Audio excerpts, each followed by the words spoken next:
they're not everything. But never ignore, like people get too delusional. Genes do matter. I was at an event yesterday speaking, and there was a guy there that was 7'1" who played for the Lakers. Nothing we do, is anybody here 7 foot? If you're 7 foot, you have like a 75% chance of playing pro basketball. That's just genes, you're just born that way. I interviewed Shaq for, I bought bodybuilding.com, and my first podcast I did with Shaq. And I brought one of my friends with him. Shaq walked in the room, and my friend's like, dude, that guy's not even the same species. Have you ever been around? I've been around some big guys. Shaq is like insanity. I have a pair of shoes of his. I mean, they're that big and about that wide. So that's genes. There is a gene or a set of genes that help you make more money. 75% of the wealthiest people in the world had parents who were wealthy. Now, a lot of people misinterpret that and say, oh, their parents gave them money. No, their parents gave them genes. So if you came, I didn't come from, my dad was in prison in Long Beach here when I was born. And so I wasn't born to millionaire or billionaire parents. So you're gonna have to work a little harder if you don't get those genes. But you can overcome your genes. But don't ignore them, okay? Now, the other two, if we're gonna do, so let's say this is 50%. And let's just call this, 15 or 20%. Here is luck. There's just some luck. Why do some people get richer than others? Just some of it's luck. Let's call that roughly 20%, 15 to 20%. Who knows what this one is right here? Work ethic. I put that in the activity part. I like my man. What's your name? Alexis. Social circle. So one good thing, I know Albert has a mastermind. You should get into those kind of masterminds. Like my Here in My Garage video, I was in a mastermind at a dinner in 2014. And some dude sitting next to me, I wish I could find that guy. I owe him. He just looked at me, he's like, dude, I think you can be good on YouTube. And there's a new thing called YouTube ads. And I was like, At first I was stubborn, I was like, I don't need that. Because I had been doing Facebook, I was in the beta program of Facebook ads. I've been doing Facebook ads for years before that. And then I thought, don't be stubborn, Ty. And I built, that was it, I remember it was October 2014. 2 months later, December, I finally got with it, started to make YouTube ads. I made a Lamborghini one with my best friend. And it didn't convert at all. I spent like 20 grand and made back like $1,000. I was like, fuck.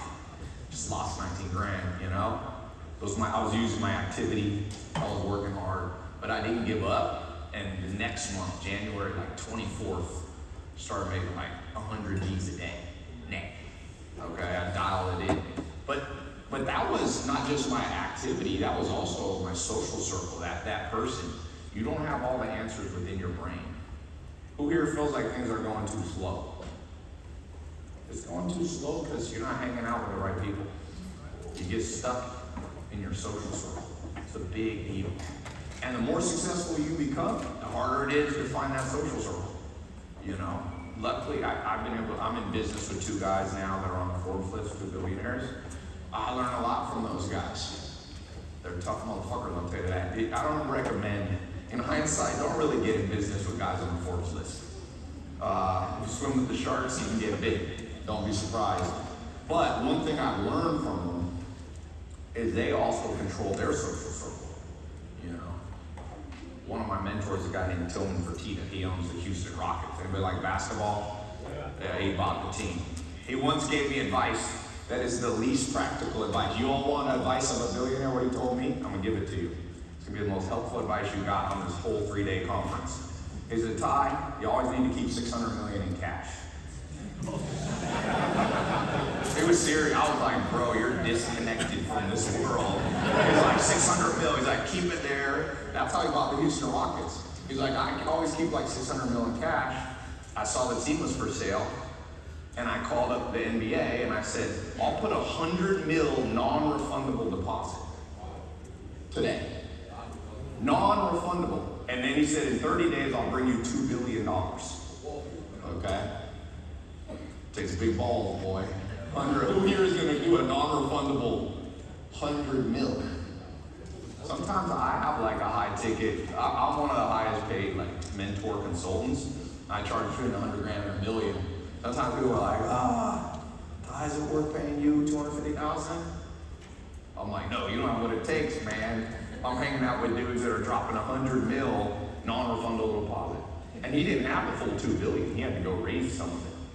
But the point is, by me changing my social circle, it ups my expectations. So now I know when I gotta do something and it's gonna cost me $500,000, I'm like, Tai, don't be chicken shit. Like, don't be afraid. Who here is a little bit too fearful in their life? Be honest. This is also a genetic thing, risk taking. Hold up your hands, everybody. I could read, it's a little dark, so I can't see all of you, but you got high testosterone. Let me see your hand. You're balanced. More estrogen. Do you cry in movies? You do? There you go. I read people for a living. Let's see. Are you right or left though? Right or left-handed? High testosterone, more. This group, yes. There's a lot of aggressive people in this room. You know, actually, people who are from, in the front, but people who are from, like Latin American people are one of the highest testosterone naturally. Because I have a mentor, she's a scientist. She's actually the chief scientist for Tinder. She has the most data on basically humans in history. But like 10,000 years ago, most humans lived in Asia. There was a bridge, if you remember, to Alaska, and the water level dropped. So a group of the most risk-taking group left Asia, came across Alaska, went into North America, that's all the Native Americans, and then went into Central America, all the way to like Brazil rainforest. And when they study people, that's the highest level of aggression. That's why I used to own nightclubs, and I had all these huge black guys that ran my security. One of them was 7'2". He weighed 500 pounds. He was a good security guy. But once in a while, people would try to get me to like subcontract my guys for their nightclub. And there was a Mexican bar. And I called up Chris and I was like, yo, Chris, can you guys go do security? He's like, fuck no. He's like, those Mexican dudes will stab the shit out of me. Little Mexican, he said the only guy that ever have tried to fight him is like 5'2" Mexican guys. And he's 7'2". I said, if that guy stabs you and you fall on him, you may kill the guy. But he's like, those guys have no fear. And now scientific, so I'm not surprised. I'm like that too. So anyway, I don't know why I was talking about that, but it's a funny, no, I know, it's because this is a lot of, how many people here are not Latino or Latino? Yeah, like 10%. You're black, you're basically Latin, man. It's the same shit. I did my DNA, I'm 7% African. I used to be 6%, somehow I became 7. So I'm like 40% from, my grandpa's from Spain, and I'm 9% Puerto Rican, and I'm like 50% white. My mom's white, German. But I look like my dad, nobody guesses. I go to Germany, people are like, you don't look German. I'm like, I can check my DNA. Has anybody here done their DNA test? You really should do your DNA. Who here studies their ancestors? You need to study your grandparents, your grandma, because genes has a big effect on you. And I would actually say this is higher than 15%, but for the graph. So one of the things that people do wrong trying to make money is do things outside of their destiny, genetic destiny. Everybody here, you have kind of a genetic destiny. Now, of course, you can manipulate it a little bit, but for example, the way you can now make money in almost any way. You're a musician, you can make money in music. You used to not be able to. Painters, musicians, very few ever made money. Now, some of the richest, Taylor Swift is a billionaire. That never, 40 years ago, in human history, there was never a musical billionaire. Nothing. But you read about Beethoven, these guys were broke all the time, most of them. Literally, like living day to day, paycheck to paycheck. So, one of the things that I tell people, when you're underperforming your net worth, you may have forgotten about your genes. Ask your parents about, what was my grandma like? What was my grandpa like? I'm very into psychology. People don't realize that. It's like my number one thing is I don't read that many business books, but I read a lot of psychology books because ultimately making money is reading people. My grandfather was kind of a famous psychoanalyst in Germany. I didn't realize that until I met my mom's cousin. He's like 70. And my grandpa died, my mom's dad died before I was born. And I was like, what was my great-grandfather like? He's like, he would always try to read you. You walk in the room, he'd be like, he said he's the first person that ever asked my mom's cousin, are you happy? And he was a deep guy. And I realized I have a lot of that tendency. So here's something to do. Who here has some fucked up genes? Like somebody who was crazy, bipolar, murdered people. I got that part of my genes too. Claim your good genes. Like, yo, I'm like my grandpa. You know? Disown the ones that aren't there. Although, you gotta even pay attention to those. Who here has somebody who went to prison in their family? Okay? That gave you the aggressive gene. Most aggressive population in the world. If you want to see high testosterone alpha men, everybody on social media is talking about alphas. I'm like, bro, you really want to be around alphas? I'm like, when I was a little kid, I used to go visit my dad in Terminal Island. There's a lot of alphas there. You don't want to hang out with them. But that's it. I'll show you this. Anybody ever heard of this? SSG? Write this down. That's this. Self-selected group. So when I had y'all raise your hands, I bet you the highest testosterone or a risk-taking group is in the couple. Did you guys have to pay more for these tickets? Yeah, it's like consistently. Everybody raise their hand in this one here. From your dominant hand. See her? They already do yours? Yeah, dude. Yeah, every man is pretty insane. Every guy in here, you can tell, it's called digit index ratio. It's not astrology or palm reading. It's like there's a ton of science on it. This finger is testosterone on your dominant hand. And your pointer finger is estrogen. I don't have a lot of estrogen. Nobody ever meets me and says, oh, hi, are you a male or a female? Like, you know, I got that from my dad. My dad had no fear. My dad, you can actually have too low. My dad had no fear of anybody, which can get you in trouble. For those of you, let me see this side. Yeah, it's like every guy. You got a little. You ever punch somebody? What's your name? Yeah. Marisol. You better punch somebody. I knew it. I can read people. Don't ever, just because it's a woman doesn't mean she had killed the motherfucker. Okay. I don't think, you've never hit anybody, have you? Have you ever punched somebody? Who? Him? Are you together? Sometimes. Wait, put your fingers together? Yeah, you got this off. Yeah, this is a risk-taking group right here. Yeah, if you ever need a hitman, you might want to call her right here up front. You got a funnel for that? Need a hit? Okay. All right. So let's switch subjects for a second.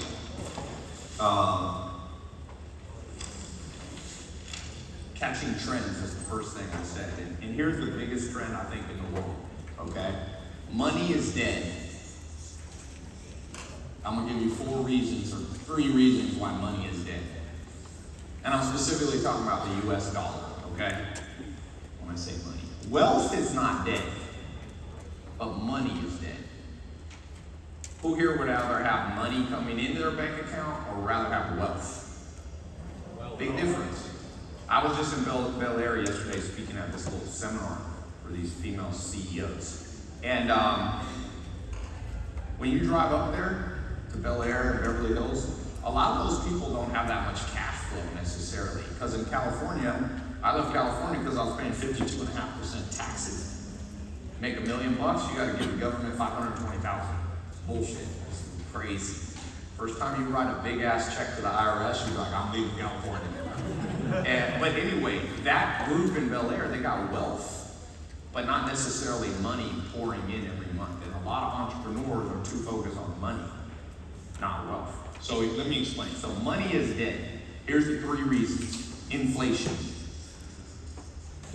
Now, people, the government just put out that inflation's dropping to 4%. Who believes the government? You want to know something funny? This went viral on Twitter. One of the big economists from the government put out, inflation dropped under Joe Biden. They had an asterisk, okay? They had an asterisk. It also says my shirt's not tucked in, okay. Always have someone doing public speaking, preferably a female, that's sitting in the front and be like, tuck your shirt in. Never guys. Guys will let you have like fucking shit in your teeth and never tell you. Anyway, Joe Biden said, his economist put out, inflation's dropping. And then had an asterisk disclaimer. It said, excluding rent, fuel, and food. I'm like, what the fuck? That's what I care about. That's what everybody cares about. So inflation, in some ways, is as high as 20 to 30%, man. Look at food. Food over the last 5 years is up way more than 30. Eggs, I've seen $12 eggs in Whole Foods. I remember when it was $4. That's more than 30% a year. Number 2, taxes. America's getting crazy with taxes, especially in California. Number 3, who knows the third reason money's dead? The what? Yeah, printing, which causes inflation. But you got other factors. What's another thing that destroys countries? Supply and demand, but also, war. We got 2 potential wars happening in in the world that America might get involved in. Ukraine, Russia, and Palestine, Israel. And empires specifically fall during wars. So just remember, before 1917, in the Western world, what was the dominant country? Specific country? England. England had ruled the world from the 1500s. After World War I, they lost their power. America came on the rise. In Europe, you have Austria had an empire called the Habsburg Empire from the 1500s. At the end of World War I, 1917, lost their empire. Nobody's ever heard of the Habsburgs anymore. 400 years they ruled. Then you had the Romanov Empire, 1500s. That's the Russian Empire. 1917, Bolshevik Revolution. They shot the whole Romanov family. The little girls, the kids, they killed them all. That's when communism started. So wars end empires. So the US dollar, if you get into a weird war, can just become a nightmare. So if your main goal is to build monthly cash flow and money, and that's your only plan, money's dead. It's dying every day. Now, let me show you an important timeline of wealth. Who's here reading books? People sometimes fucking argue with me about books. I'm like, are you an idiot? Like, people go, you don't need books, you just need to do it. I'm like, well, you need to do stuff too. But I asked them, do you think you need mentors? Almost everybody agrees you need mentors. Even billionaires that I know are like, yeah, you need mentors. I interviewed Kobe Bryant as like, mentors. He's like, Michael Jordan, And so I asked them, when people say, you don't need books, I'm like, hey, fucking dipshit. Do you think you're smarter than Einstein? No. Would you like to be mentored by Einstein? Sure. He's dead, so you have to read a book about him. So books are dead mentors. So, of course, it would be ideal if you had a time machine, just go back in time and learn from Rockefeller or learn from whoever you want, Aristotle, Socrates, Plato, but they're dead. So some of your mentors need to be alive. Like you got Albert, he's alive. But some of your mentors will be dead and you use books. So, the reason I read books is I can see trends early because history basically repeats itself. So watch this. Here's the timeline of money in the world. Let's not go back too far or it'll be too long of a talk. Let's just go back about 120 years, okay, to 1899. So here's 1899 and here's 2023. Can everybody see? You guys can see this okay, right? Okay. So let's just divide that up into like 60-year increments. All right, so 1899 to around 1960, 1960 to around 2020, and then we'll go the next 60 years. It goes off the chart. So this is called the third wave. You want to catch the third wave if you want to create wealth. But everything goes in threes. Let me give you an example. social media. What was the first social media platform? Anybody remember the name? Before MySpace. Friendster. Friendster. Most people here, you don't remember that. But Friendster, if you just Google it, was the first big one. I had a friend, it was kind of before my time, but I had a friend who was like big on Friendster. The guy who started Friendster was offered $30 million to buy it, and he said no. And then it became worthless, and it became alcoholic. I don't know if he killed himself, but it's a sad story. He was in the first wave of social media. You don't make much money. You make a little bit of money. 30 million is not bad, right? Yeah, 30 million adjusted to now is like 60 million. Nobody would be mad about 60 mil, right? But it still wasn't the most one. So the first wave in social media was Friendster. What was the second wave? MySpace. Believe it or not, Tom, the founder of MySpace, is in my 67 steps. He's a big fan of mine. I met him once. It was a great. He started coming to my house. He told me the whole story. He was Alexa ranked 1. He had more traffic in 2005 than Google. And they eventually sold for 500 mil. And he made money and retired.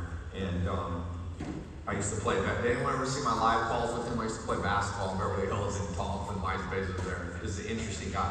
But that was the second wave. You make pretty good money. Selling a company for 500 mil is pretty good.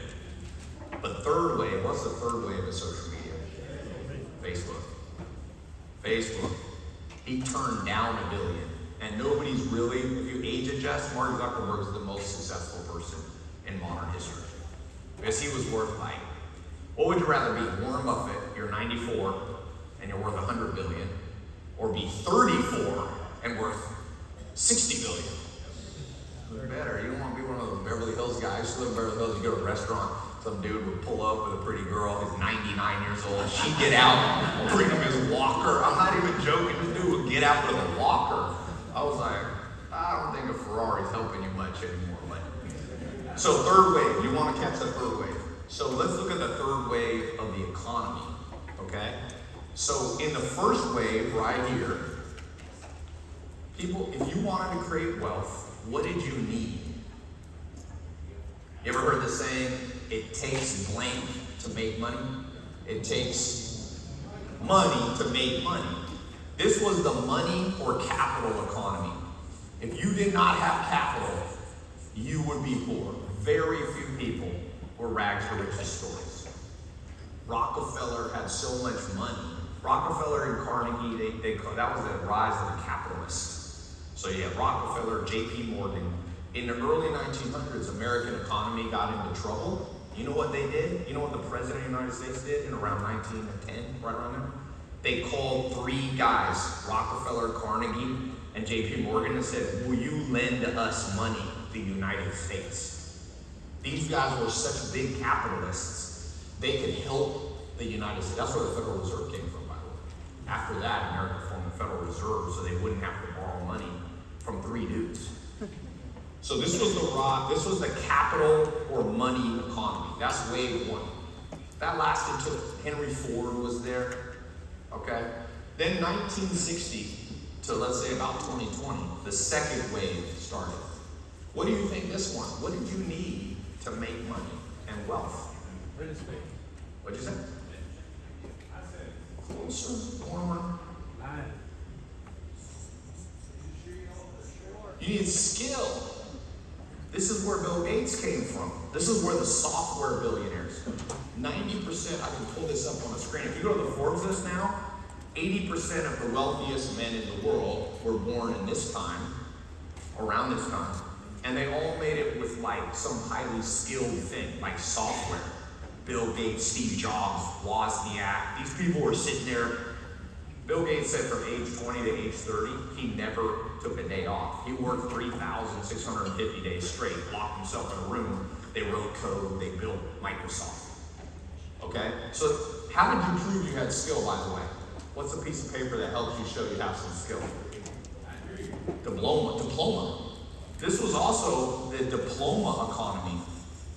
Man, if you were born in 1970, 1980, you didn't have a diploma. You weren't dropping out of college and doing well. All the wealthy people from that time either had a diploma or went to like Harvard. And maybe they dropped out or they went a couple of years. So back in the, and that all the way is up to a couple years ago. Elon Musk went to college. Even Bill Gates and Zuckerberg, they went for a while and then dropped out. The richest guy I know is a guy named Steve Ballmer. Anybody ever heard of him? Him and Bill Gates, he's worth $95 billion. He owns the Clippers. Okay? He went all 4 years to Harvard. He wanted that diploma. Okay? But now Elon Musk even just recently said, you don't need diplomas anymore. So now, this is first wave. People made money. Second wave. But let me tell you, whoever catches the third wave is going to be the richest people in the world in history. What do you think the third wave is? Online, AI. Yeah, attention economy. Attention economy. Now you might say, no, Tai, I think it's still skill-based. Who's the richest man in the world right now? Richest person in the world?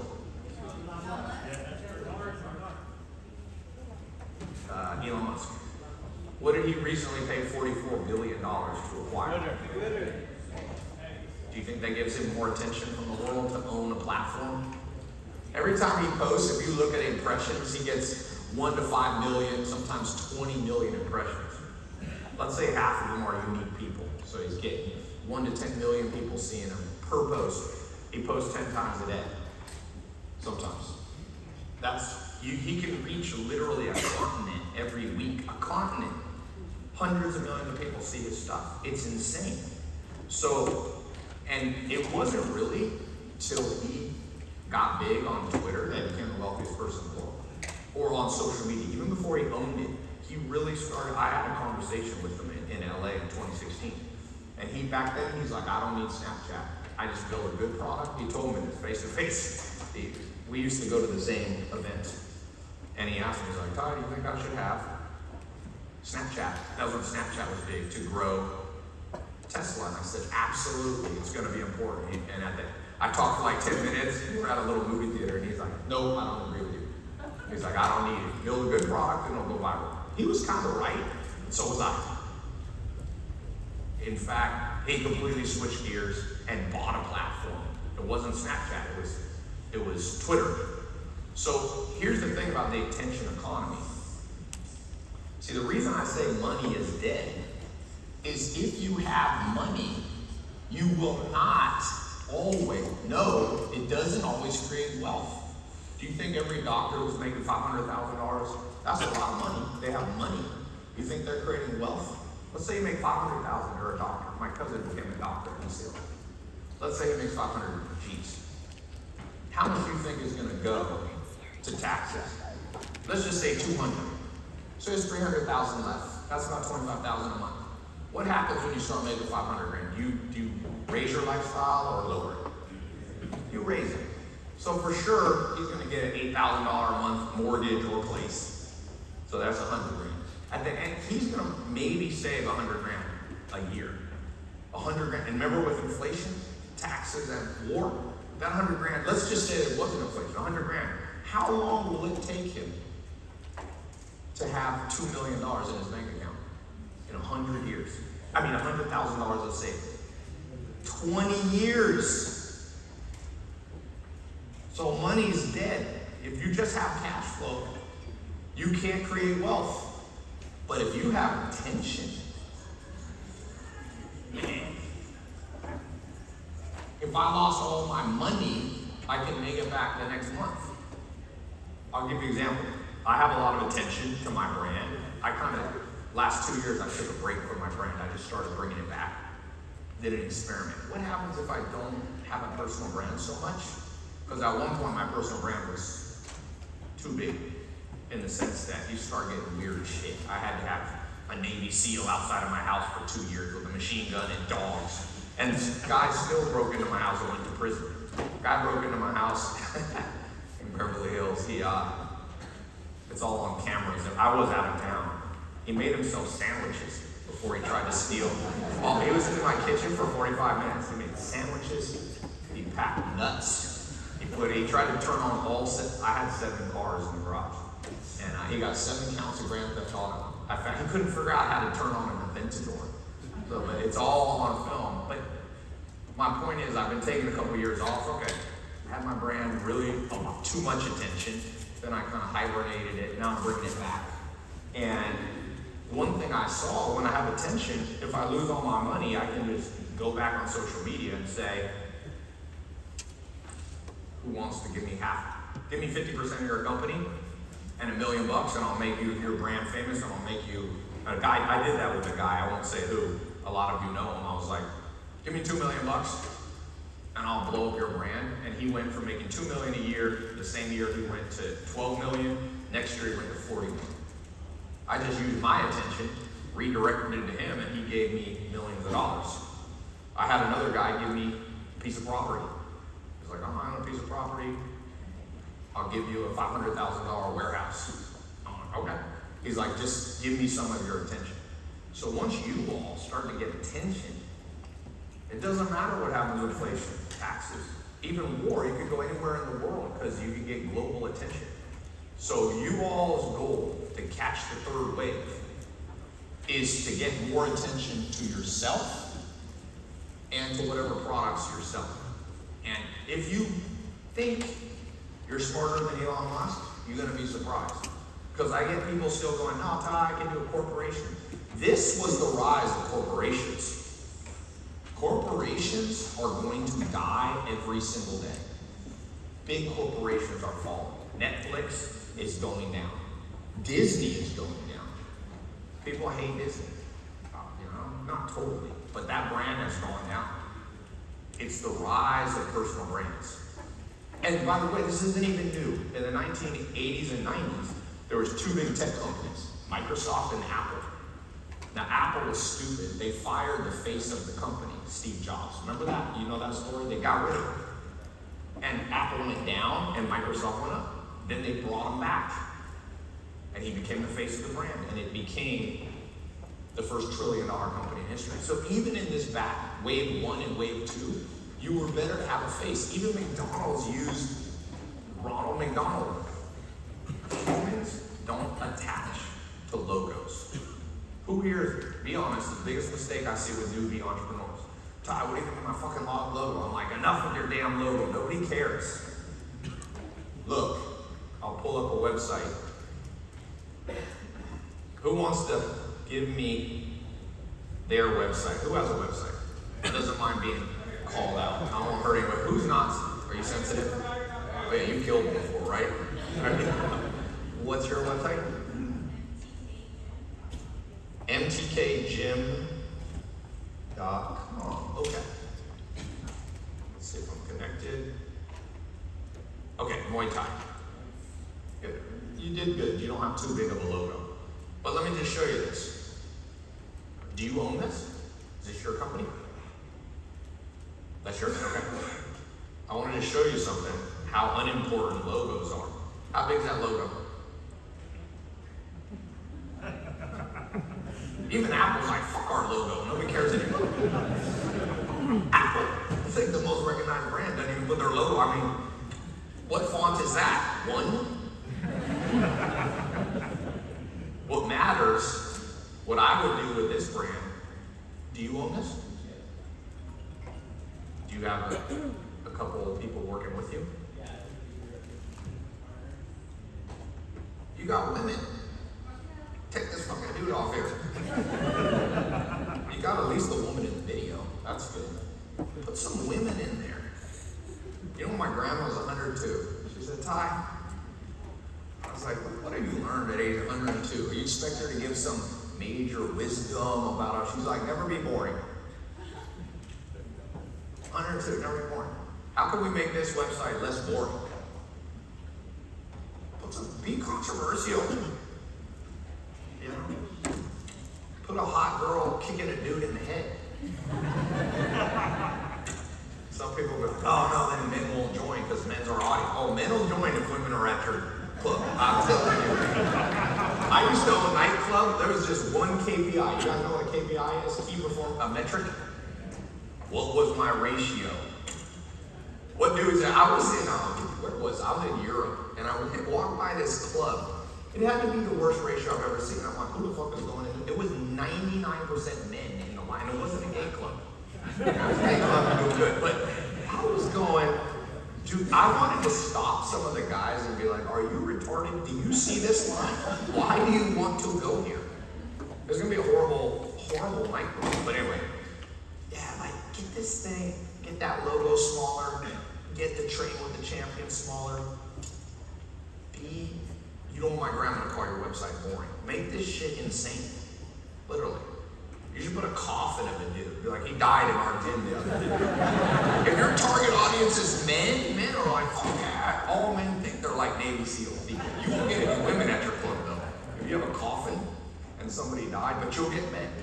Yeah, never be boring. So in the attention economy, write that down. Your number one rule is never be boring. Who else has a website? Yes. Wait, what said it? Yeah.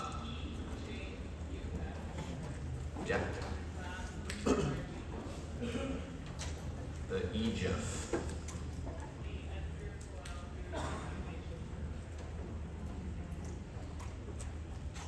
So this is a charity?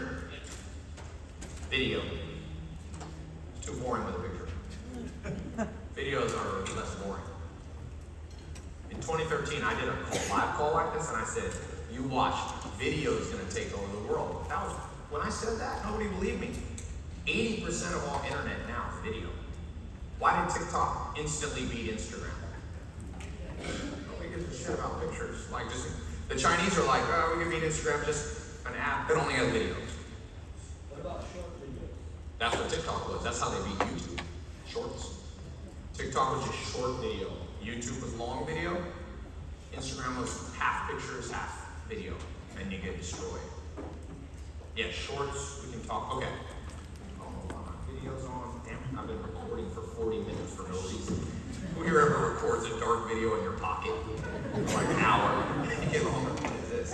Yeah, this, okay, one more. Who else has a website? Just Right Painting. What is it? Just Right Painting. Just Right Painting? Okay, I'm already traumatized. Is this going to be boring?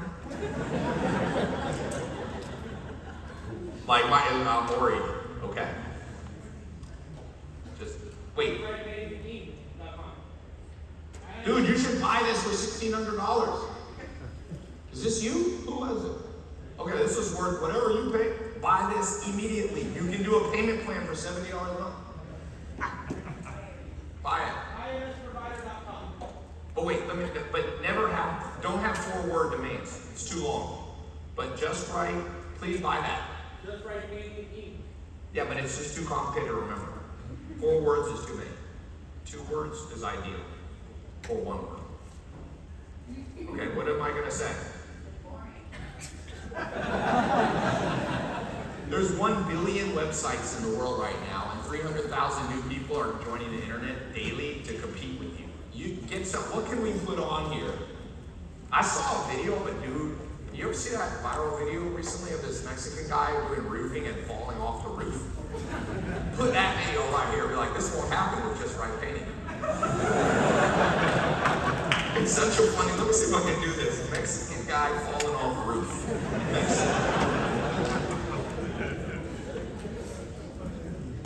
Remember, humans aren't logical. They're not logical.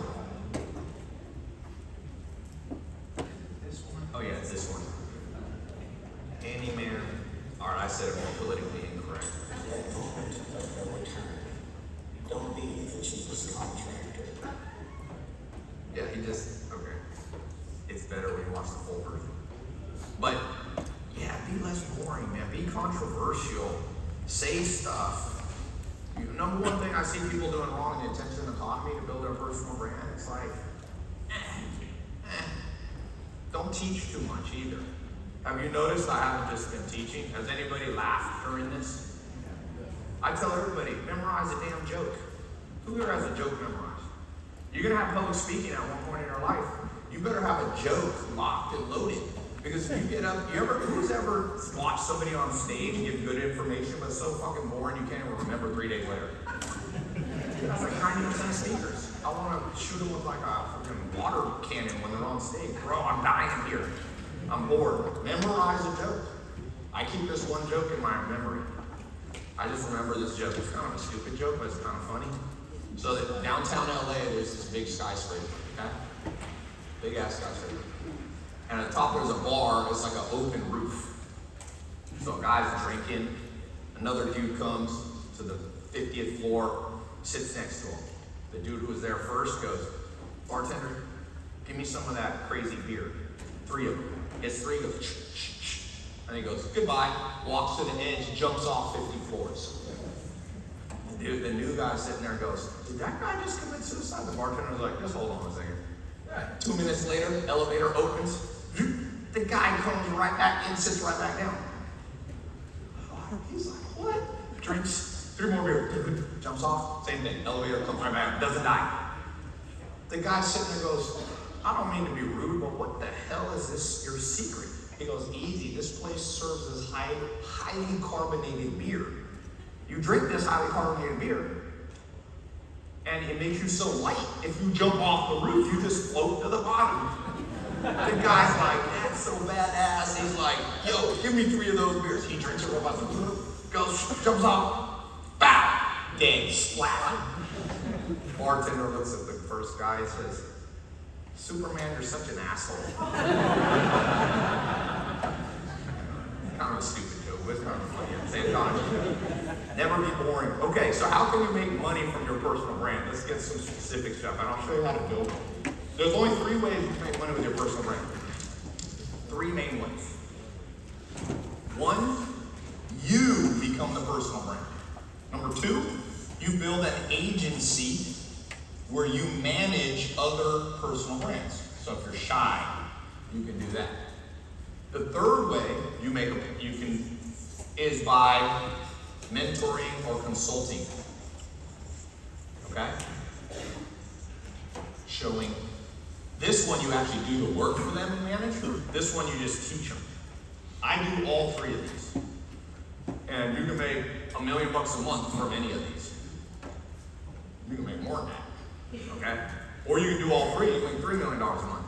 Or you can make $30,000 a month. However ambitious you are. And the cool thing about this is in the 3rd wave economy that we're in, this ain't never gonna end. Because AI is gonna come in and get rid of skills. So the only thing left would be personal brands. DJs are gonna disappear. That's the first thing AI is gonna do better. Uber drivers are gonna disappear because the skill is gonna be done by a robot. Even doctors doing surgery. Anybody know doctors been using robots to do surgery for the last 10 years? That shit's gonna go through the roof. Eventually you're gonna go to a hospital, it's gonna be all robots. With a couple personal brand doctors that oversee it. So for each person in this room, man, the masses are about to get destroyed. So you better not be in the masses. You better start building your personal brand. Or, if you are a little too shy, build an agency, personal brand agency. Start managing. I do consulting. I have about 80% of the big social media people you see have been through my programs. Or I've coached them personally, or they've been in my mastermind or house. Almost everybody you see, the big ones. They've been in my DMs before anybody knew them. And so I do consulting for those people, and I was just talking to one of them. He's a guy that's making probably, I think he's 22. He's making, what did you tell me? I don't know, between 100, I can't remember, 200,000 to 300,000 net a month. Okay, at 23, he actually lives in LA. And, but he also, that's from his personal brand, he also manages a couple TikTokers, and he gets 33%, and he's making another like 200 or 300 grand off that. It's crazy. This kid, he's making like 800,000 a month. Okay? And he's gonna start doing high ticket consulting like I do. Like I've been charging for the last 10 years. I started in 2013. People will pay. My first student is a guy. You ever seen me wear those blue blocker glasses, Swannies, like at night? That guy paid me like $25,000. I used to charge $25,000 a year just to coach somebody once a month on the phone. And James Swanick, now he's got 2 businesses. Now he's making sometimes 100 G's a day. Right? He has 2 businesses. And he also gave me a percentage of his company. So I own a small percentage of that glasses company. But with these 3 things, it doesn't matter what happens in the world. You're always going to be creating wealth every day. Okay? This one, by the way, who here has a skill that most people don't have? It could be lots of stuff. It could be a language, it could be building a business, it could be plumbing business. Or who here has a skill 99% if I walk out this hotel doesn't have? Raise your hand. Probably more. People underestimate themselves. You should. Who here is making $1 million plus a year? Raise your hand. Who is making 500 grand or more a year? Okay. Who's making 100 grand or more? Anybody making 100 grand or more? Just remember, the average person in America is making like 45 to 50,000. The average person globally, I think, makes 8,000. So a lot of you underestimate yourself. You should be charging money. Who here is raising? Who's doing at least $1 million a year? Raise your hand again. Do you have a consulting, mentoring, high-ticket program? Do you have one? You're working on it, you know?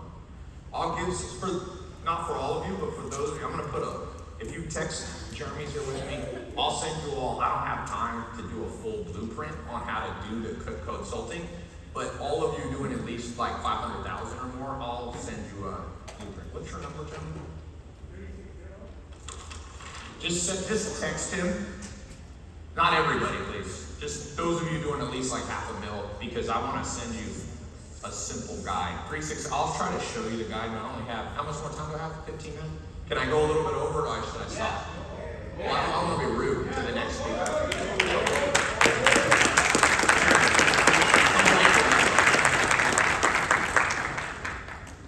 So most of you don't do this, please. But just, if you want, I'll try to give you as much of the blueprint now, like 360, it'll send you a little PDF. Okay. By the way, Jeremy's somebody who's worked for me that I've taken from like a white belt. How much were you making when you started working for me? Did you say you were borrowing? I didn't even know that. Yeah, he was donating plasma to make money. How much do you make in blood? 280 a month. That's crazy. That's crazy. So yeah, now I have a white, people who work for me, I have like a white to black belt system. So Jeremy's on his way, trying to get him to brown belt level. If you're a white belt, you struggle to make $100 as an entrepreneur. Okay? Like it's tough to get your $100. You can't sell something for $100. If you're a blue belt in my system, you can sell $1,000 easily. If you're a purple belt, you can sell $10,000 easily. Deals. People will wire $10,000 when you talk to them. If you're a brown belt in my system, you can get people to pay you $100,000. And then black belt, you can get people, you can close $1 million deals. And then I have coral belt, where you can do $10 million deals. And red belt is when you've done at least $100 million of deals. Or you can close a $100 million deal. So he's on his way. Give him a hand.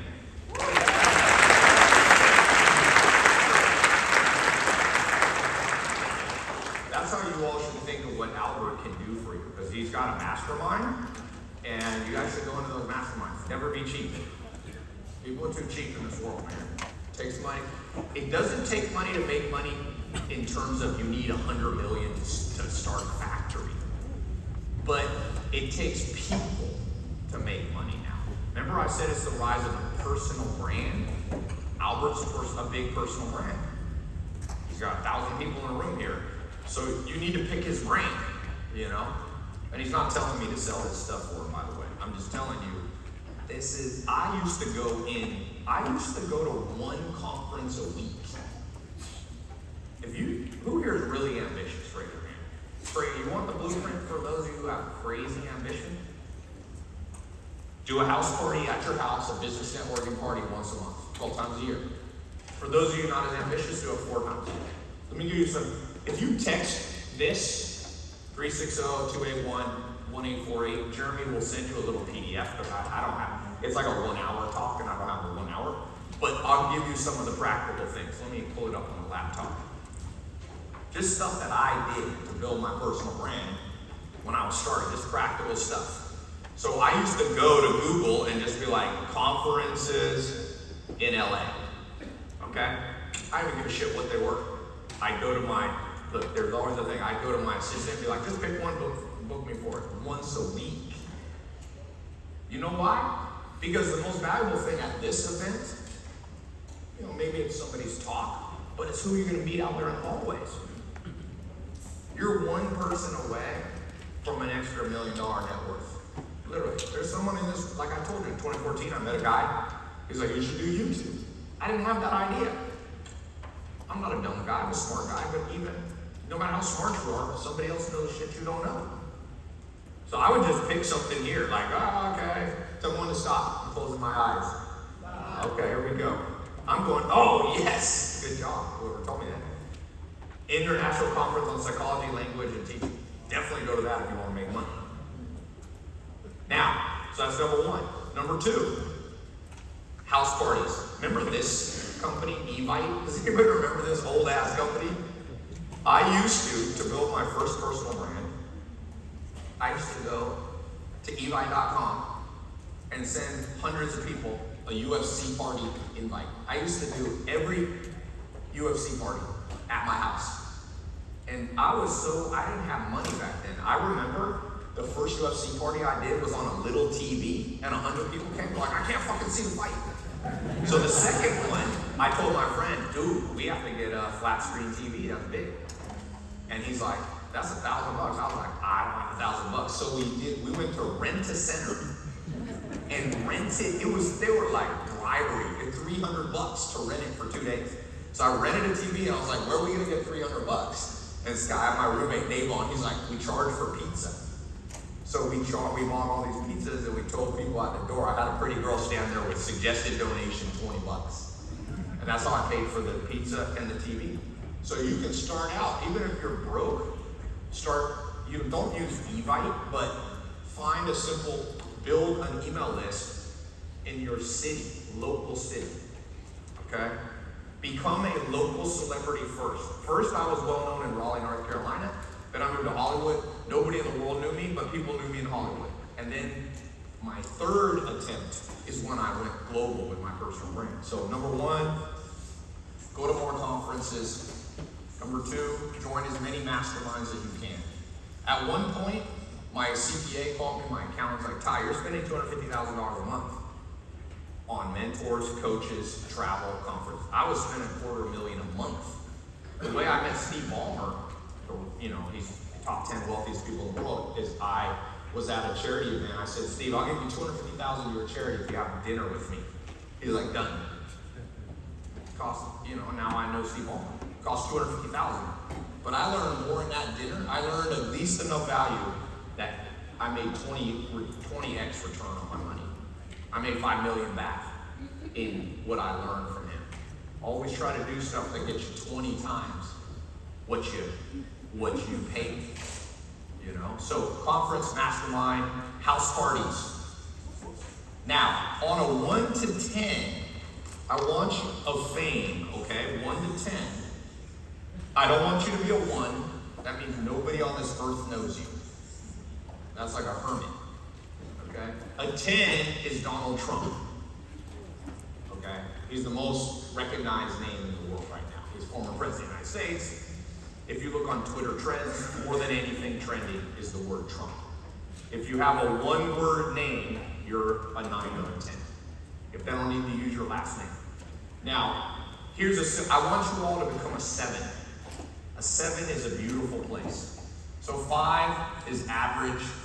7 is beautiful place. 7 means once a week when you're walking around doing something, somebody recognizes you, a stranger. Once a week. Who's a 7 right now? At least one a week, somebody recognizes you. Got a few of you. Okay? Strangers. If you're an 8, so this is once a week, one time a week. If you're an 8, this means one time a day when you just go about your business, Starbucks, pumping gas, go out to eat once a day. I'd like you to stay here because this is a sweet spot. Because you know what's the problem with being a 10? I've never been a 10. Thank God. Donald Trump was a 10. There's 75 indictments against him. Who's another person that's very well known who has all these charges against him? Everybody. Any dude. You don't want to be a dude who's a 10. Honestly, I know one of my exes went on and dated Justin Bieber. And she's like, he's a prisoner of his own fame. You can't go out to a club and have fun. You can't go on Tinder. Like, it's funny, I go on Tinder sometimes, I get blocked instantly because people think it's a fake account. I'll be like, oh, it's me. I'll do a video. Always somebody reports it as a fake. It's pretty funny. But now I've been a 9. I don't like to be a 9. 9 means people recognize you once an hour. I mean, when I was really pushing my brand, I was almost a 9.5. I mean, it's a problem. I didn't like it. It was fun for a month, and that was it. It was cool for a month. Okay? So, yeah, 9 is once an hour people recognizing you, you need security. I was dropping at least $50,000 a month on security. And people still, weird shit happen, like breaking into my house. I never had people mad at me, but you have people. I had one event at the peak of when I was really pushing my brand. I went to London, and last minute a guy's like, can you speak at my conference? It's like 500, it was like a seminar, 500 people, and I didn't have my real security guys with me. If you ever get security, get big motherfuckers. In general, people are afraid of black guys, so I always have black guys. And they had to be at least 6'6". I'm like 6'6". But I was in London, and I had this guy who was also a personal trainer, super strong, but he was like 6 foot tall. And I went to this event like this. It was in like a dome kind of thing. And I said, at the end, I'll take pictures before I leave. And dude, people came down and started, it was the first time I was like, I'm gonna die. They started crushing, like, you know how like a crowd comes? And my security guy was only 6 foot tall. He got his arm broken, and I'm like all fucked up. And there was one huge black guy in the front who was a fan of mine. He ran over and grabbed me out. We escaped out of the little side thing. So a 9 is not that good. It seems like it's good, but it's not. Just remember, if you're an 8, this is a man's dream. I'm gonna tell you what a lot of men, don't lie to me in this dream. Here's a man's dream. They go to a club or a restaurant, it's totally full. You pull up, okay, with your girl or your friends, and they're like, oh, Mr. Lopez, like, open the door. You can get that as an 8. You gotta get in anything you want as an 8. You don't need to be a 9. A 10, by the way, means you're recognized every minute.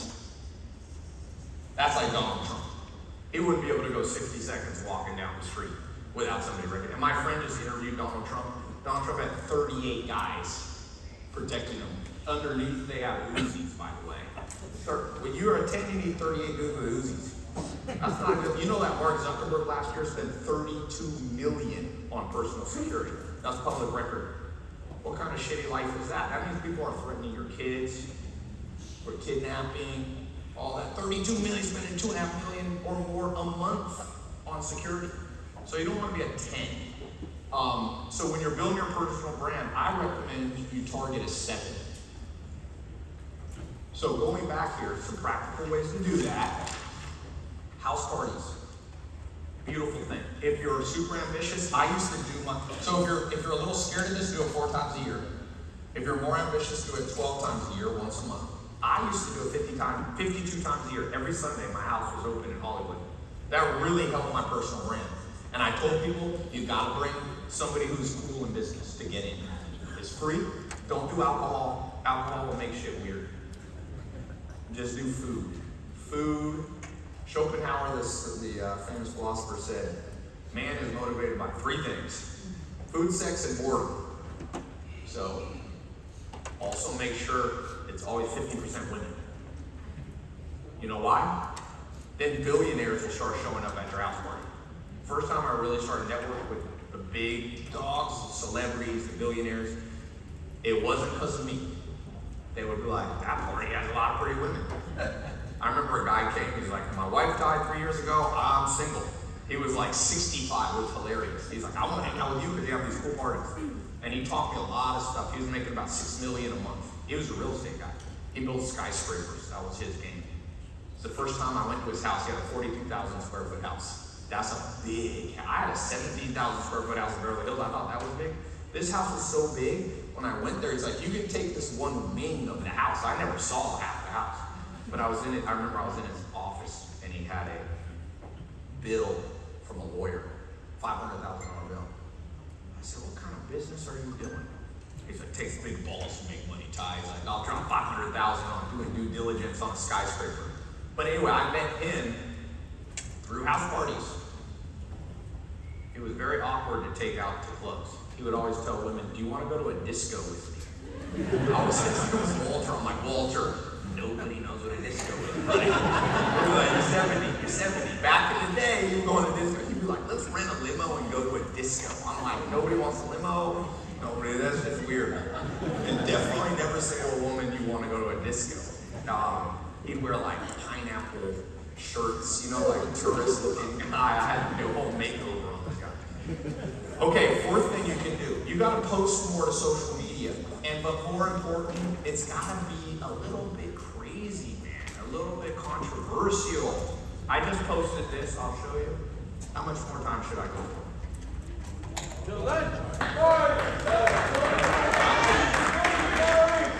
What's good for you?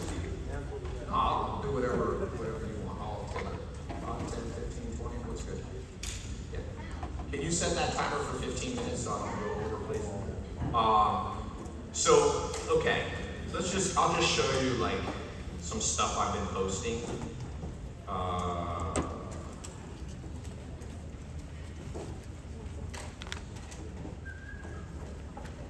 So this video, let me do it on Instagram, I guess. Here's one I just posted that kind of was controversial, that did well.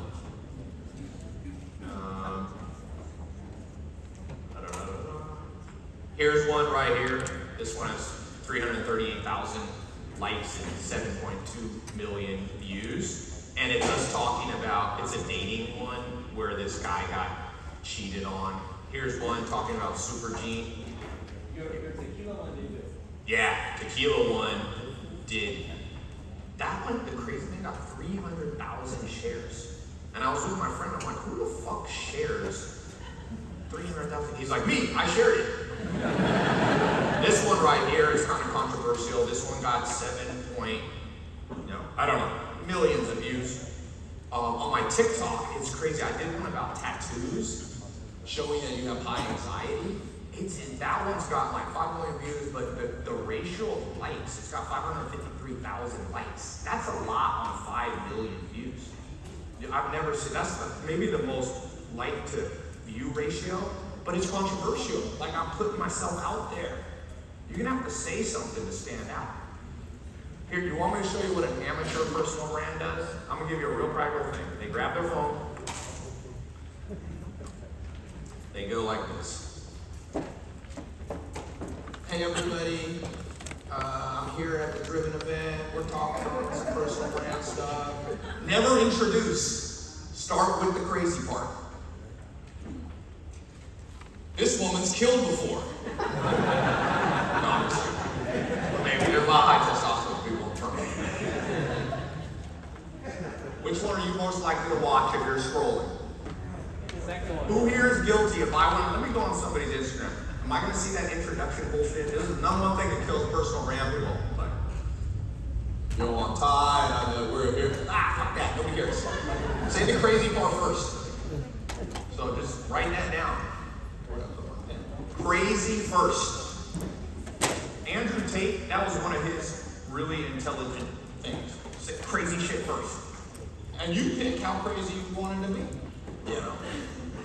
But if it's boring, you are going to be stuck in the money economy. That's dead. You're going to be stuck in the money economy. That's dead. If you are willing to have a thick enough skin to say something. Now, if you don't want to talk on the most controversial things, like Palestine, Israel, okay, then switch subjects. But you need to say something that people remember. Now, one other very important thing. To build a personal brand and make it, you must know your 4 M's of motivation. I own a psychology company. People don't know, but it's become a pretty big psychology company. And I build all these quizzes. I have a mentor who's like the #1 psychologist. He's actually the Harvard professor who founded the evolutionary psychology department, Dr. David Buss. Anybody know Jordan Peterson? Yeah. Jordan Peterson looks up to my mentor. He says that's his mentor too. You got to know the 4 M's to build your personal brand. All humans are just motivated by 4 things at the core. Okay? Material / money. That's 1. Number 2, mating / love. Number 3, movement / freedom. Last, mastery / status. You know what's funny? Most men who want to get rich, it ain't for the material things. It's mastery. I told you. Which man likes the idea of nobody else can get in the club, but when you show up, they open the door for you? Be honest. Raise a hand. Yeah, exactly. And that's only half the dudes. The rest of the dudes won't admit it. Actually, watch this. Take this quiz. It'll take you 2 minutes, 3 minutes. I'm gonna end by because this is so important. You can't build a personal brand. This is free. I'm not selling you anything. Okay. 12types.com. This is new. I just launched this quiz. I've had about 300,000 people take the quizzes. You go here to 12 types real fast and click on 4 motivations. Take this. Literally I got 9 minutes, so I have enough time. Go to 12types.com, but don't click on the yellow button. Click on the 4 motivations button. Can you see that in the upper corner? 12 types. Do not click. Somebody on here is going to click the yellow button. Don't click the yellow button. The upper right, it says 4 motivations. Do you see that? Take this. This is a game changer. This is the biggest tragedy in your life that nobody ever made you take a test like this before you set out on life. I don't even know how people are living their life without this. Try this. You click here on 4 motivations. It takes less than 4 minutes. Try it. I see some people not taking it. Don't be fearful. 4 motivations. I'm going to show you something. This is probably the most important quiz you'll ever take in your life. This will dissect your unconscious mind. And I'm going to spend the last couple minutes I'm going to read some of you. You can't build a personal brand if you don't know what motivates you. I know what motivates me, freedom. So I post more about my life, traveling, stuff like that. Grant Cardone loves money. So he posts him throwing money up in the air and shit like that. Floyd Mayweather, I know Floyd Mayweather. Floyd Mayweather posts videos of him with a stack of $1 million. He loves material things. Some people love family, so they post about their family. You gotta know how to build your personal brand. Take this. It crashed. Well, that's hard.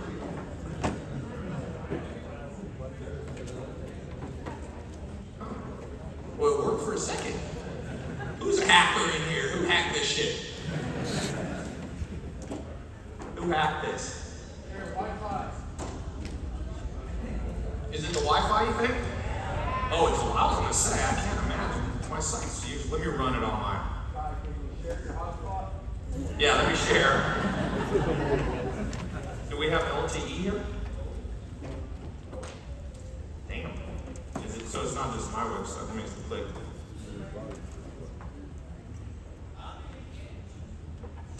Okay. Interesting. All right, we'll keep going. You can take it later. Take this though. 4 M's of motivation. So, here is a simple way to understand this. I'm just going to quiz you all, the whole group at once. Ask Jeremy. Tell him to check. Watch this. I'm going to do something while you all watch. I'm going to call my CTO. This is how by the way, don't be doing all your business on texting and stuff. Call motherfuckers. Who here texts more than you call? You can't make money that way. You gotta call people. Who here has a physical office for your staff? Can't make money if everybody's virtual. Elon Musk recently said virtual offices are a scam. That's a good way. Call it. I got 2 different CTOs. They're like, what the hell? So, take this quiz verbally now. You got two choices. Hypothetical world one, I'm going to wire you $1 billion. Anybody here? Albert's going to, he likes to keep $10 billion in cash, so Albert's going to send you $1 billion. In exchange, you have to be celibate for the next 10 years. 10 years. No sex, no dating, nada. No love life, zero love life, no kids. Now, if you already have kids, just imagine this is before you had kids, okay? Imagine this is you before you had kids. Raise, who's taking the money? Me. Only one? Only two people? Okay. Now, this is a Latin room. Latin's like family. Latin's like fuck out. Okay. So that means this room is not super motivated by money. Okay, good. So you have a choice. Next one. You can be the, oh, you got those? Okay. So you can be the highest status person in the world, the most respected. You walk in every room, people want to meet you, you're loved, okay? But you can only, you have to live within 5 miles of your home for the next 10 years. People can come to you, but you ain't going nowhere. Your whole life is now 5 miles from your house. You got no freedom, okay? And you got to kind of do a 9 to 5. You don't have to work for somebody else, but you got a scheduled life and no travel. Or you're completely anonymous. Nobody knows you except your close friends and family, but you have the ultimate freedom. You do what you want. You travel anywhere you want. Nobody tells you what to do. Who's taking the, but on that one, you're completely anonymous. Who here would rather be known and respected? Raise your hand. Who here taking the freedom? Yeah, that's good. Now, let's do the hard part, since most of you are freedom. You got a choice. You can have the most freedom ever, okay? Most freedom ever. But this is before you got married and have kids. No love. You're celibate. No sex. 10 years. No family. No kids. You can have friends, but nothing romantic. And when you're celibate, you get the ultimate freedom. Do whatever you want, make enough money, travel. Who's taking, or vice versa? You get the family, but no freedom. Who's taking family? And love. Who's taking romance? Yeah, before your kids. Who's taking the family, romance, sex? When I said sex, more hands went up. Okay, who's taking the freedom? What is it? You masturbate? You can do shit with yourself, there's no others. But pre-internet days, you don't get to look at anything. You gotta imagine. Hands went back down. Only women can do that, not men. So this is a very freedom-oriented group, freedom and family. So when you build your personal brand, build an authentic brand around who you are. Remember my Here in My Garage video? A lot of people thought it was a scam and fake. I say in my video, here in my garage, just got this new Lamborghini. But do you know what I like more than material things? Yeah, knowledge, which is, to me, knowledge is freedom. When I know shit, I can do it. Nobody controls me. Hey, Todd. Yeah. Quick question. What about, like, should you start, if you're getting started, just on Instagram, or should you Yes. do all of them, TikTok, Facebook? Yes. So let's do a quick Q&A. Albert has a great question. My answer is to build a personal brand, once you know your motivations, then the next step, 4 squares. And go real fast. 4 quadrants. Quadrant 1, you pick a niche. Then, even that's too big, you create a sub-theme within the niche. Then you create a sexy storyline. It's gotta be, it can't be boring, that you're gonna post. And then you have to know frequency and platform. So, number 1, when I started, my niche was books. By the way, go smaller to get bigger. Everybody goes too broad. Tai, I'm gonna teach entrepreneurs. Too fucking broad. I started with books And then that was too big. I did book summaries. And then I had an email list. I'll send you a daily book summary. Then I created a sexy storyline. Meaning I wasn't just posting books all the time. That's not sexy enough. I posted cars, lifestyle, my family, dogs, farms, grandma, beautiful women, cool cars, houses, sexy, never be boring. That's quadrant 3. Then to Albert's question, where do you post and how often? Instagram, here's the order. Everybody does it backwards. Whatever you do, first buy your own name and launch a website. It costs $7 to buy your name. Own your name. TaiLopez.com for $7 was the best investment I ever made in my life. And if your name is taken, add an initial or some shit. Sometimes if your name's like, Jose Torres, there's going to be other people taking it. Add an initial or a word. If you're a woman, you may not want to use your first and last name because men are stalkers. So just use your first name, like Susie, Arnold Schwarzenegger's mom. Long names, they are fine. Now if your name is like Adolf Hitler, maybe you don't want that. Use AH.com or something like that. So website, and second most important platform is a damn email list.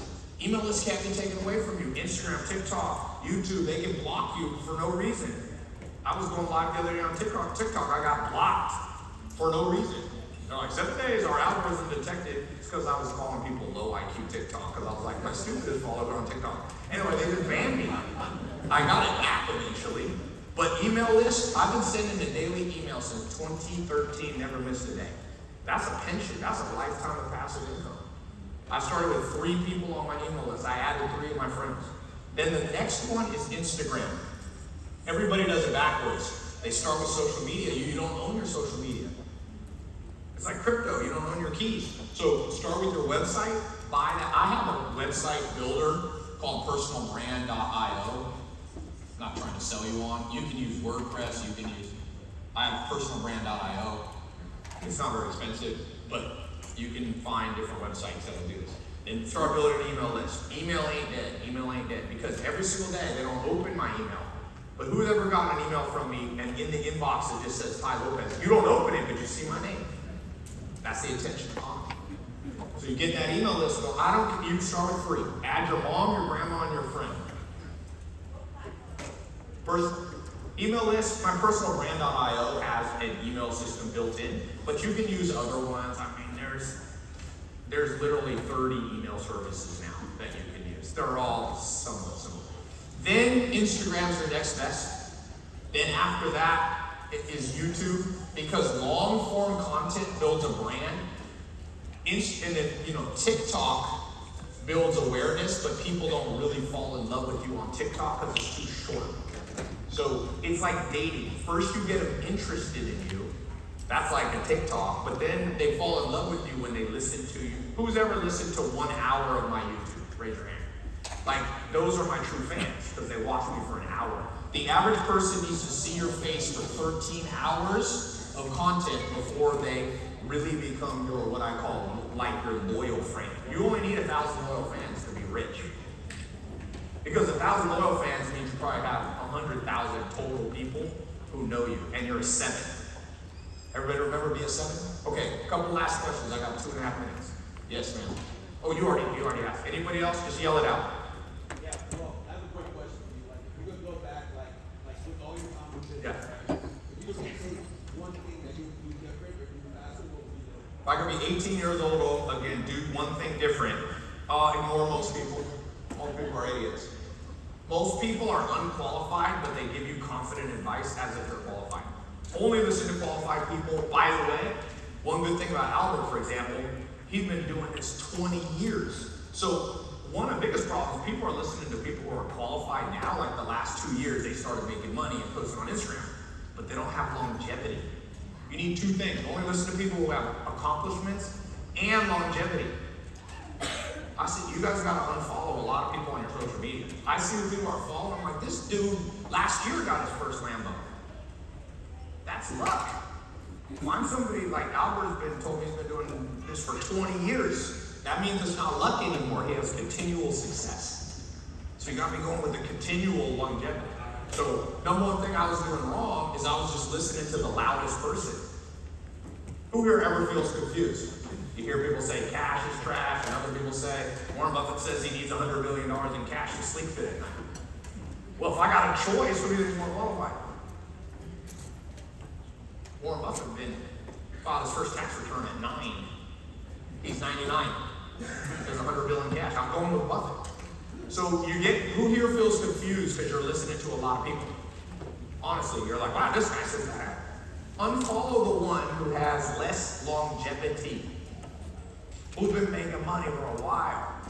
You know, on personal branding, I'm kind of the OG. There was a little bit before me, but nobody's made more money for longer in personal brand than me. Nobody. Grant Cardone started to come, but not longevity. It hasn't been 10 years. I was doing it in 2012. I just found a video on my old YouTube, 2009. I was with my friend Zach, who sadly died of cancer, and I was like, you can upload straight to YouTube from your phone. 09. I started the podcast in 2012. You know what my first thought was? Holy shit, I'm too late. I missed it. Who here feels like you might miss personal branding? You did, but you better do it this year. Like, go. You better go. It's still the beginning of the third wave. You wait one more year, you will be left behind. All right, 2 more questions, then I'm out. How do you manage your personal life? I asked this to Steve Ballmer, qualified guy, made $95 billion. He actually said, Tai, I use a Google spreadsheet to make sure I spend enough time with my family. And he said, and I also invented Google. I also invented Excel. I thought that was cool. So, like, use numbers. Like, if you have a family, if you're going to be successful, you're not going to be at every one of your kids' basketball games or soccer games. But use a spreadsheet to make sure you're at 50%. So you got to be more organized. Prioritization. Okay, one more with you. How do you stay focused? Know thyself. See, the 4 M's, when you guys take that later on, whatever you get the highest number, motivate yourself through that thing. So for example, some of you love, who has expensive jewelry on right now? Who has more than $50,000 worth of clothing and jewelry on right now? Okay, you like material things. So when you're losing focus, you're like, you need to tell yourself, I need more things. Who here is like very motivated? Who's a single guy and wants to find an amazing woman? Yeah. Okay, you're single. When you're losing focus and motivation, I had a friend like this. He was always getting fat. And I said, I want you to take a picture of the woman you like the most, the Instagram woman you got the most, and put it on your fridge every time you go to eat some late night Oreos. I want you to be like, that chick ain't dating the fat guy. Really? Who here is motivated by freedom? You will be a slave if you don't focus yourself. So every time you lose your motivation, you slap yourself and be like, I don't want to be a slave. Who here is motivated by status? Somebody else will be famous and you'll be a nobody if you don't focus. I guarantee that's already happened. How many really famous people are there? Not many. So you better, when you lose the focus, wake up. But that's why you got to do the 4 M's so you know which one it is. I meet people that don't care about money, and they have social circle of everybody cares about money, and they're like, I can't motivate myself. I'm like, that's the wrong circle. You need people like you. All right, last question. I'm out. Right here. Yeah. Right here, I have a question. Okay, yell it out. Hi, my name is Bridget Hollywood, and I'm a real agent, and I have a question. I know you said that like pretty crazy stuff is not gonna affect my career, but clients they might gonna say, oh, she's crazy. I don't wanna go. Oh, do you think being crazy will mess you up as a realtor? Yes. So for every 1 client you'll lose, you'll gain 10 more. So you will lose 1. If you ain't losing followers every day, you're boring. Buy Optimize actually be like, I gained 1,000 followers, but I lost 500 of them. Great. It's the net is going up. Don't be afraid. Never be boring. And you will. The one thing I'll caution you this is you get scared because the people who don't like you are louder than your true fans. So you'll start thinking you're losing a lot of people, but that's just the loud, annoying people. Most people love you no matter what you do, and if they stop following you, good riddance. They're not real fans. All right, so to wrap up, last thing I'll keep you with, my last 30 seconds, is this. Remember, it's not the strongest or the smartest who survive. It's the most adaptable to the environment in which they find themselves. So there's 3 things that'll keep you bored. Stubborn. You're just too slow to catch new trends. Sensitive. You get butthurt when somebody gives you constructive criticism. 3rd, pride. You think to yourself, no one speaks to me like that. Get rid of those 3, and the world is yours. There's never been a better time to be alive. You can now reach 2 to 3 billion people on this phone right here. Okay? 3 billion people are yours. And you get 1/10 of 1% of them to ever give you money, you make $100 million. It's real. It's happening. I see it every day. Never be a pessimist. Never be an optimist. Be a realist. Don't be all optimistic all the time. Optimists actually die younger than pessimists because they take too many risks. But never be a pessimist because pessimists always miss the new trends. Just be a realist. If I get rid of my stubbornness, my pride, and my sensitivity, the whole world's a big opportunity. Okay? Go get it. If you want that blueprint, this is just for the most advanced people because it's going to be too advanced for most of you. Text Jeremy and take the 4 M's. Thank you all. I appreciate it.